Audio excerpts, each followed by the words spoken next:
दिहिला बरीज ओही चीज खातिर से ला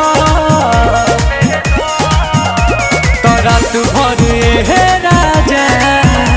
कमर धके सुतेला कि रात भर